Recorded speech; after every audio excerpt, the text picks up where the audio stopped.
بیا جوانای ما را سر که اینجا به سیاه زندگی میکنن، به سرنوشت و به جواب.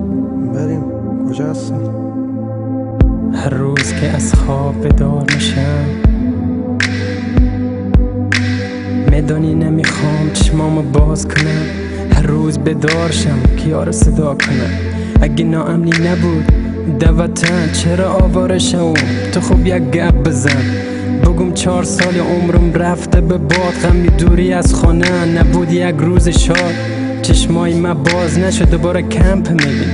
هر روز ترس استرس برای جواب زندگی. نکنه برگردی و نداشته باشی سرپناه. با خودت کن درد دل. من چی بگم؟ ده 4 سال کسی درک نکرد به خدا. کسی نگفت جزی ماسی به سمت ما بیا. یک جوان 1000 آرزو داره تو خوب میدانی. مگه از اونا چی خواستی؟ یک جواب که بمانی.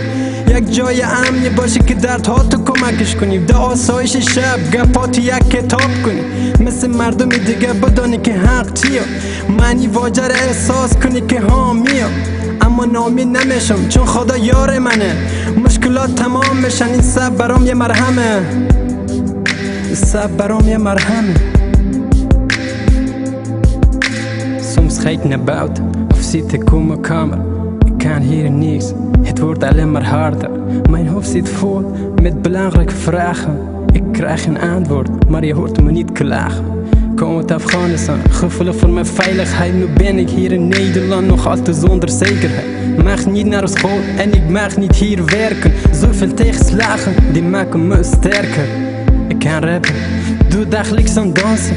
Dat is toch Nederland, waar blijven mijn kansen? Als het zo doorgaat, word ik gek.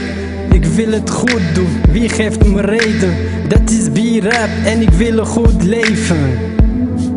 En ik wil een goed leven.